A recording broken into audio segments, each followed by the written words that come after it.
I never imagined I'd be sitting here, typing out this story, feeling like I was living in a twisted soap opera.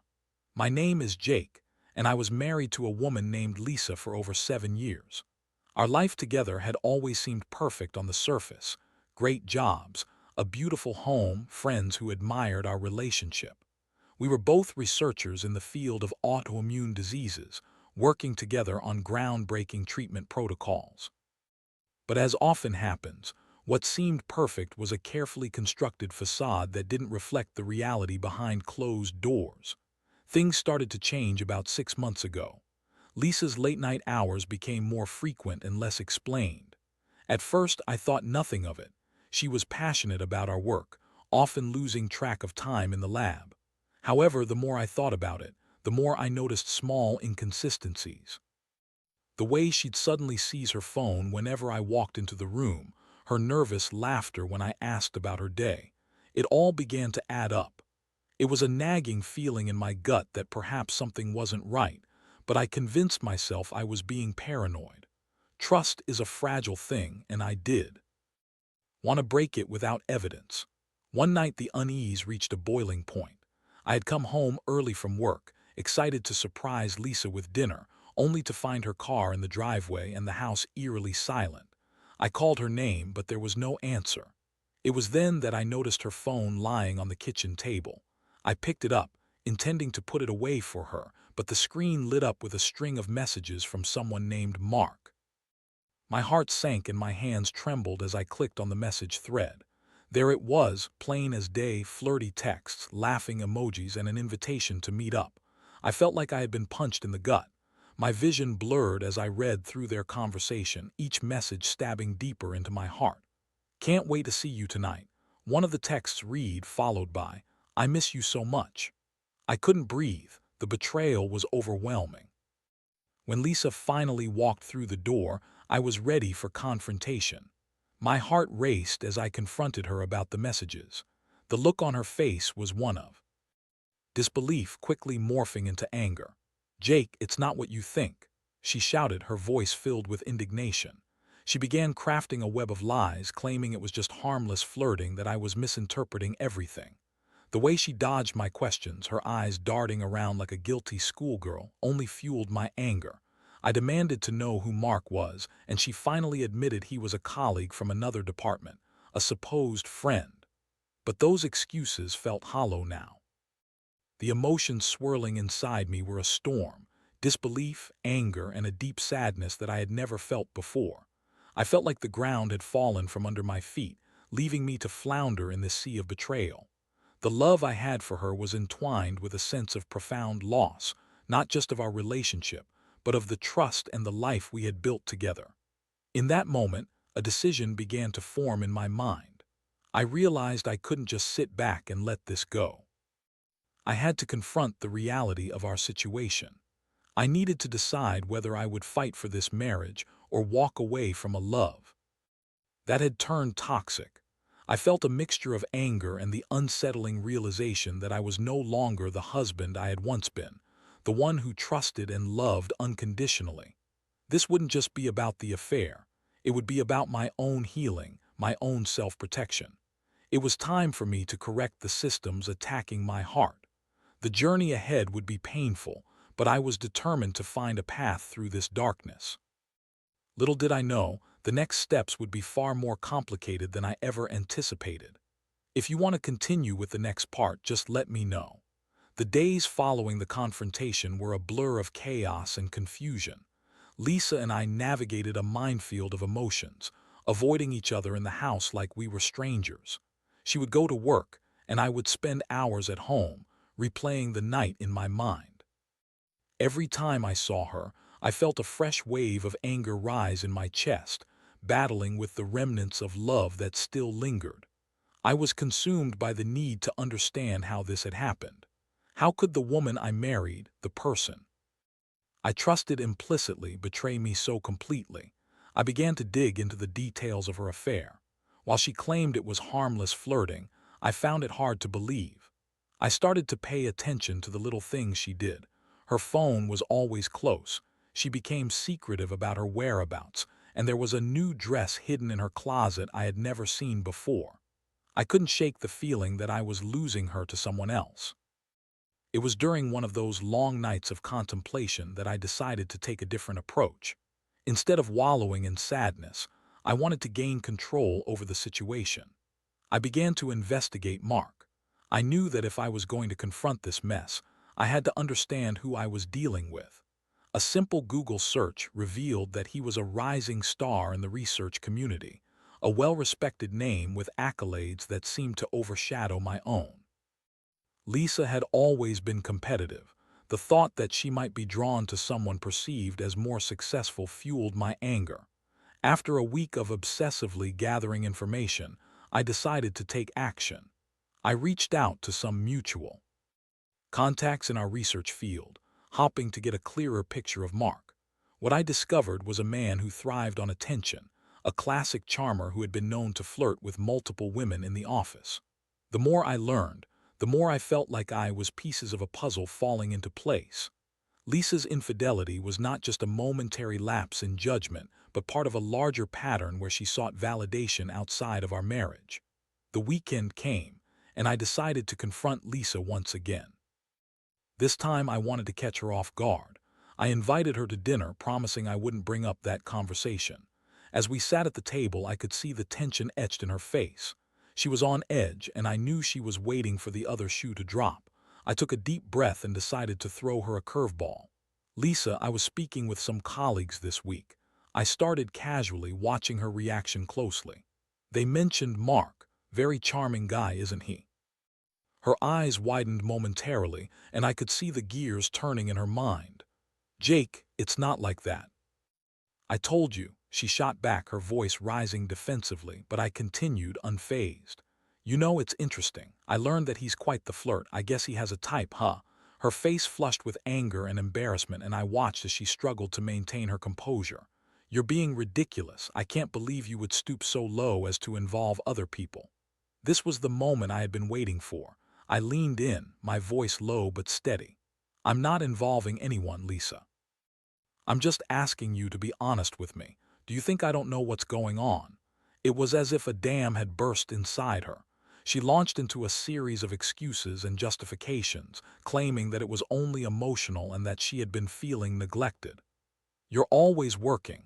You don't pay attention to me anymore. She cried, and just like that, the blame shifted back onto me. It was infuriating. I had spent years supporting her, standing by her side as we worked long hours in the lab, but now I was being painted as the villain in our story. I stood up, the chair scraping against the floor, and I felt tears of frustration welling in my eyes as I faced her. You don't get to turn this around on me. You made a choice, Lisa. You chose him. And just like that, the conversation spiraled into a shouting match. She threw accusations at me about being distant and cold, but I couldn't even hear her. I was trapped in my own spiral of hurt and betrayal. I had to step back, drawing a line in the sand. In the heat of the argument, she suggested separation, and part of me considered it. The thought of walking away seemed like a relief, but the emotional turmoil rendered me paralyzed. I didn't want to lose her, but I couldn't fathom living with the knowledge that she had chosen someone else over me. That night, I lay awake, wrestling with my emotions. I felt as if I was standing at a crossroads with no clear path in sight. The love I had for her was intertwined with the hurt she had inflicted. I knew I had to make a decision soon, whether to fight for our marriage or to let go of a relationship that had been poisoned by deceit. The choice loomed over me like a dark cloud, and I knew I had to find clarity within the chaos. If you'd like to continue reading, just let me know. The days following our explosive confrontation felt surreal, as if I were moving through a dream where nothing made sense. I had spent years building a life with Lisa, and now it felt like everything was collapsing around me. I wanted to scream, to cry, to throw things, but the reality was that I felt emotionally drained. It was exhausting to constantly navigate the minefield of our relationship and the raw emotions that accompanied it. I decided to take a few days off work. I needed time to think, to breathe, and to figure out what I wanted. During that time, I found solace in friends who rallied around me. I confided in my closest buddy, Alex, who had been through his own share of relationship struggles. He listened patiently as I poured my heart out. "You deserve better than this, man," he said, his voice firm. "You shouldn't have to fight for someone who's not fighting for you." His words rang true, but I couldn't shake the feeling that I still loved Lisa. I thought about the good times we had shared, the laughter, the inside jokes, the late-night talks about our dreams.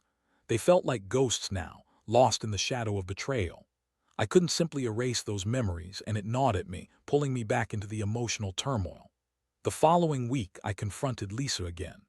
I had spent hours contemplating what to say, how to express my feelings without escalating the situation further. I was determined not to let her deflect blame this time. "We need to talk about what's next for us," I said calmly, sitting across from her at the kitchen table. "Jake, I don't think we need to go through this again," she replied defensively, her arms crossed like a shield. "I think we do," I insisted, my voice steady. "You can't keep pretending that everything is fine. You cheated on me, and that has consequences. We need to figure out if we're going to try to fix this, or if it's time to walk away." Her expression softened momentarily, and I could see a flicker of vulnerability behind her angry facade. "I know I messed up, but I didn't mean for things to go this far. I thought it was just harmless flirting. I didn't think I would develop feelings," she said, her voice now tinged with regret. "Harmless?" I shot back, my anger bubbling to the surface. "You were texting him about meeting up. You were lying to me and sneaking around. You can't just downplay this." The tension in the room crackled like static electricity, but I needed her to hear me, to understand that her actions had consequences. She sighed deeply, running a hand through her hair, looking defeated. "I know, I just didn't want to admit that I wasn't happy. I thought I could fix it without causing more pain," she said, her eyes welling with tears. "But I didn't realize how much I would hurt you." At that moment, something shifted in the air between us. I felt a mixture of anger and empathy. She was still my wife, and a part of me wanted to comfort her, to tell her that everything would be okay. But I had learned that comforting her would mean ignoring my own pain. I took a breath and spoke softly. "I can't just forget what happened. I need time to heal. We need to figure out if this can be salvaged or if we need to go our separate ways. Can't we just try to work on it? I'll do whatever it takes," she pleaded, desperation creeping into her voice. I could see that she was genuinely remorseful, but I also knew that simply saying "I'm sorry" wouldn't erase the damage done. "It's not that simple, Lisa. Trust has been broken and it doesn't come back overnight. If we decide to work on this, we need to be honest with each other. No more secrets, no more lies." As we talked, I began to outline a plan, something we could both agree on to rebuild our relationship. We could attend couples therapy, set boundaries, and establish open communication. It felt strange to draft a contract for our marriage, but there was a sense of necessity in it. I was still angry, but I also wanted to explore if we could mend the rift. I wanted to make sure that I wasn't just walking back into a trap, but taking a calculated risk toward healing. By the end of the conversation, I could see hope flickering in Lisa's eyes, but I needed time to process everything. We agreed to take things slow, to attend therapy together, and to be brutally honest with each other. I could see that she wanted to fight for our marriage, and I felt a glimmer of hope as well. But at the same time, the other part of me was on high alert, knowing that the road ahead would be long, and that trust must be rebuilt brick by brick. That night I lay in bed, staring at the ceiling, grappling with the uncertainty ahead. I felt like a tightrope walker, balancing between love and betrayal. It was a precarious situation that could easily tip either way. I wasn't entirely sure if I was ready to forgive her, but I was willing to consider the possibility. I wanted to heal for both of us, but I knew the journey would involve pain and vulnerability. As I drifted off to sleep, I realized that the next steps were crucial. I had to protect my heart while also allowing space for healing. It was a delicate dance, and I was learning how to navigate this unfamiliar territory. If you're ready for the next part, just let me know. The following weeks were a whirlwind of emotions, therapy sessions, and tentative steps toward rebuilding trust. Lisa and I dove headfirst into couples therapy, hoping that a neutral third party would help us navigate the rocky terrain of our relationship. Walking into that therapist's office felt like entering a battlefield. We were both armed with our defenses, yet also vulnerable and scared about what lay ahead. During our first session, I sat stiffly in my chair, arms crossed as I avoided her gaze. Lisa was fidgeting, biting her lip, clearly anxious to share her feelings. The therapist, Dr. Reed, was kind but direct, guiding us through the initial awkwardness. "Let's start with the challenges you've faced recently," she suggested, looking at us both. I took a deep breath, probably the first of many, and began to speak. "I feel betrayed, and it's hard to trust her again," I admitted, my voice shaky but resolute. I glanced at Lisa, who was nodding, her eyes filled with regret. "I understand that," Dr. Reed replied. "Trust is a foundational element of any relationship. Lisa, how do you feel about what happened?" Lisa launched into a heartfelt apology, her voice trembling as she recounted her feelings of loneliness and insecurity. "I never meant to hurt you, Jake. I let my insecurities drive me to seek attention elsewhere. It was wrong, and I know it," she said, her eyes brimming with tears. I listened, trying to keep my emotions in check. Part of me wanted to comfort her, to tell her it was going to be okay, but another part of me felt the weight of my own pain. I realized that I had to hold her accountable while still offering her the chance to express herself. Dr. Reed facilitated the conversation, encouraging us to share our feelings openly. Slowly, I began to articulate my fears. "I've been questioning my worth since I found out. Was I not enough for you? Did I push you away?" The weight of those questions hung heavily in the air, and I felt vulnerable, exposed. "I don't want to lose you," Lisa said, her voice barely above a whisper. "I made a terrible mistake, and I'm willing to do whatever it takes to make things right. I love you, Jake." Hearing her say those words stirred something inside me. I wanted to believe her, but I couldn't ignore the doubts that still lingered. Dr. Reed suggested that we set aside specific times to check in with each other about our feelings, something that would keep the lines of communication open. It seemed like a practical approach, and I agreed, hoping it would help us navigate this new chapter. As the weeks turned into a month, we continued our therapy sessions and took small steps towards rebuilding our connection. We started going out more, trying to recreate the fun moments we once shared. It felt oddly awkward at first, like we were playing actors in a role that didn't quite fit. I'd catch myself staring at her, looking for signs of deception, while she would try to hold my hand, her gestures filled with warmth and sincerity. Yet each time she reached out, I felt a tugging in my gut, a mix of hope and fear. Was this the beginning of healing, or was she simply playing the role of the remorseful wife? I found myself second-guessing every gesture, every affectionate word. I did want to be that guy, the one who couldn't let go, but I was caught in a whirlwind of conflicting emotions. One evening, as we sat on the couch, I noticed Lisa scrolling through her phone. I could feel my heart race as I wondered if she was texting Mark. The thought sent me spiraling, and before I could stop myself, I blurted out, "Are you talking to him?" The words hung in the air, heavy with accusation. Lisa's head snapped up, and I could see her eyes widen in surprise. "What? No, I'm not," she exclaimed, her voice laced with frustration.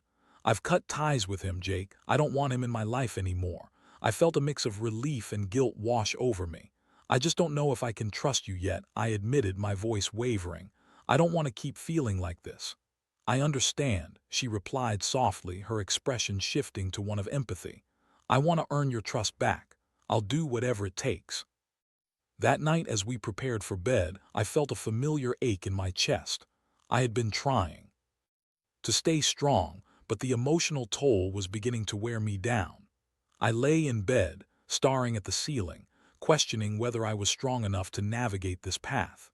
In therapy, Dr. Reed had encouraged me to express my feelings, but I didn't want to burden Lisa any more than I already had. I felt caught between wanting to protect myself and wanting to offer her a second chance.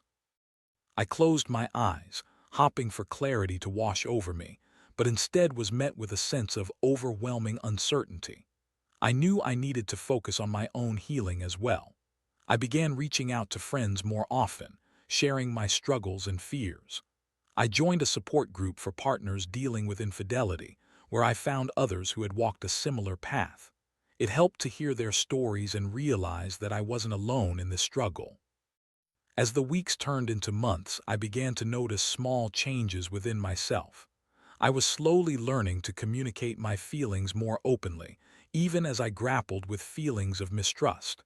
It was a delicate balance, trying to hold on to hope while also protecting my heart. But one thing became clear. This was not just about Lisa's betrayal. It was about my own journey of healing and rediscovering who I was beyond her. I realized that I needed to prioritize my emotional well-being, even if it meant letting go of the relationship altogether. If you're ready for the next part, just let me know. As the weeks turned into months, I found myself navigating an emotional landscape that felt both familiar and foreign. The therapy sessions had become a routine, a scheduled time where we could air out our grievances and hopes. Lisa and I made progress, but it was fragile, like a newly sprouted plant that could wither with the slightest neglect. I was trying to rebuild our relationship, but I also found myself grappling with deeper issues: trust, self-worth, and the fear of being hurt again. One evening, after a particularly intense session with Dr. Reed, I came home feeling drained. Lisa was waiting for me with dinner ready, candles lit, and an anxious expression on her face. She had gone all out in an attempt to create a romantic atmosphere, something I had longed for during our marriage, and yet it felt so out of place. "Now, Jake, I've been thinking," she began, her voice wavering.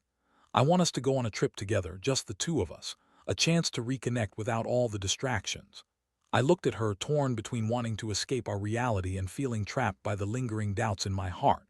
"A trip? Lisa, I'm not sure that's the solution. We still have so much to work through." "Please just think about it," she pleaded, her eyes wide with anticipation. "It could be good for us, a fresh start." I relented, partially because I wanted to see if being away from our daily life would help us reconnect. We planned a weekend getaway to a cabin in the woods, a place where we could breathe and escape the weight of our circumstances. I hoped the change of scenery would bring some clarity to our relationship. The weekend arrived, and we packed our bags with a mix of excitement and trepidation. As we drove toward the cabin, I could feel the tension in the car. The silence was thick, punctuated only by the sounds of the tires crunching on gravel.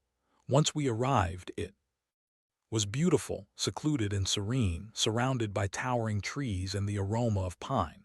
But the moment we stepped inside, a familiar sense of unease washed over me. The cabin felt like a blank slate, a canvas for our emotions, and I wasn't sure if I was ready to paint it with the shades of our complicated relationship. That first night, we cooked dinner together, the atmosphere charged with an unspoken tension. As we sat down to eat, I could feel the weight of my fears resurfacing. "So what do you want to talk about?" I asked, trying to break the silence. "I want to talk about us," she replied, her eyes searching mine. "About the future. I know I've hurt you and I want to make things right." I took a deep breath, feeling the knot in my stomach tight. "Lisa, I've been thinking about what it would take for me to trust you again, truly. It's not just about this weekend. It's about consistency, honesty, and showing me that you really want to rebuild." "I know," she said, her voice earnest.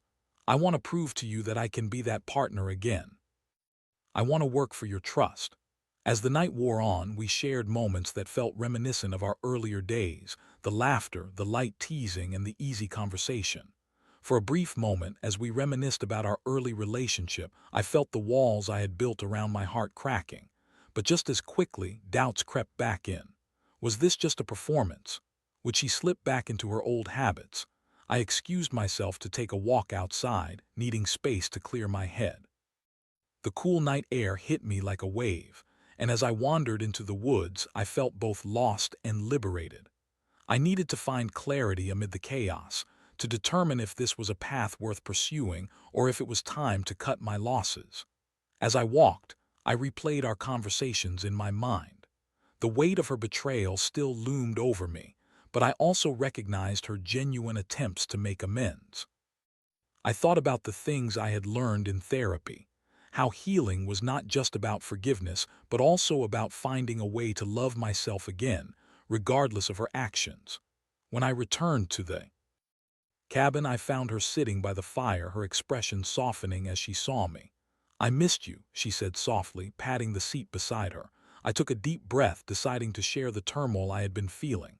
I need you to understand that this is hard for me, Lisa. I want to believe you, but trust doesn't just come back because we're in a beautiful place. It takes time, effort, and more than just words. I get it, she replied, her voice steady. I'm here for the long haul. I'm willing to do whatever it takes to prove that to you.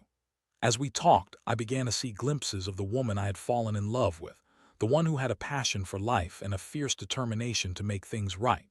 But with every glimpse, the shadows of doubt crept back in, reminding me of the darkness we had navigated together. The next day, we hiked through the woods, surrounded by nature. It was peaceful, and for a moment I felt a sense of connection with Lisa that had been missing for so long. We shared laughter and memories, but there was still an underlying tension. I felt the need to assert my boundaries, to protect myself while still being open to the possibility of rebuilding something new. As we reached the peak of a hill overlooking the vast expanse of trees, I turned to her. I want to give this another shot, but we need to set some boundaries, I said, my heart racing. I need to know that you're fully committed to this. I promise I will be, she said, her eyes earnest. I don't want to lose you again.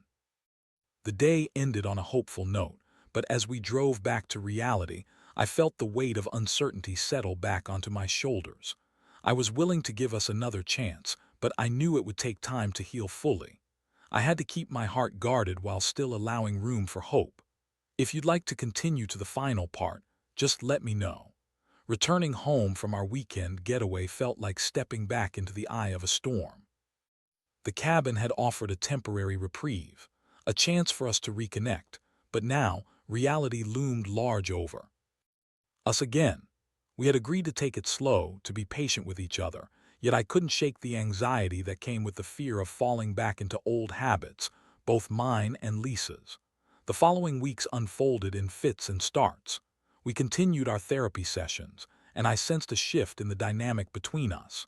Lisa was more transparent, sharing her insecurities and fears with me, while I was learning to express my own emotional turmoil more openly.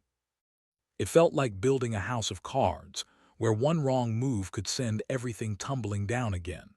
One evening, after a particularly emotional therapy session, I decided to do something unexpected.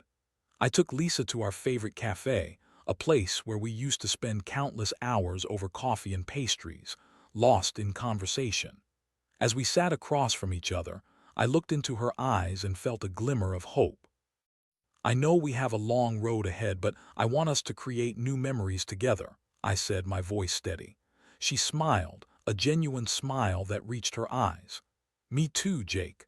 I want to show you that I'm committed to making this work. But as the weeks progressed, the weight of the past continued to hang over me.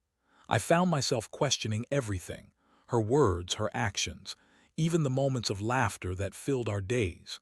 Every time she received a call or text, I felt the familiar twinge of jealousy and mistrust. It was an emotional roller coaster, and I struggled to find a balance between wanting to trust her again and needing to protect my heart. Then one night, as we were winding down for bed, Lisa's phone buzzed on the nightstand. I glanced at it, and there it was, an incoming message from Mark. My heart sank, the familiar anger bubbling up as I looked at her. "You're still in contact with him?" I asked, my voice colder than I intended. "What? No, I told you I cut ties," she replied, panic in her eyes. I reached for her phone, not sure what I hoped to find. "Then why is he messaging you?" "Jake, I swear, it's not what you think." "I'll show you," she pleaded, her voice rising as she grabbed for the phone. We were both emotionally charged, and I could feel the tension crackling between us. In that moment, a wave of clarity washed over me. I realized I was allowing my fears and insecurities to dictate my actions. Yes, she had betrayed me, but I needed to take a step back and determine if I wanted to continue fighting for our marriage or if it was time to let go. "Maybe it's time to take a break," I said, the words spilling out before I could stop them. "I need to think, Lisa. I can't keep feeling this way." Her face fell, the light in her eyes dimming. "Please don't say that. I love you and I want to make this work." "I know you do," I replied, my voice softening. "But I can't keep living in this state of uncertainty. I need to figure out what I want." That night, as I lay in bed, I was finally confronted with the reality of my situation. I realized that my healing journey wasn't just about reclaiming trust in her. It was about reclaiming trust in myself. I needed to recognize my worth, independent of Lisa's actions. The next day, I called Dr. Reed to schedule an individual session. I wanted to explore my feelings and figure out what moving forward really looked like for me.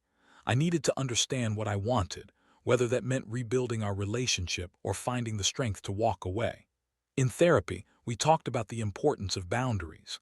I realized that healing takes time, and I needed to prioritize my emotional well-being above all. I was still willing to work with Lisa, but on my terms. I needed to trust my instincts and allow myself the space to heal. As the weeks turned into months, I began to uncover layers of myself that had been buried beneath the turmoil of our relationship. I reconnected with friends, pursued hobbies that I had neglected, and focused on self-care. I learned that I was not defined by Lisa's betrayal. I was an individual with my own strengths and desires. One evening, after months of hard work and introspection, I sat down with Lisa once more. "I want to try again," I said, my voice steady. "But it has to be different this time. I need to know that we're both committed to rebuilding trust step by step."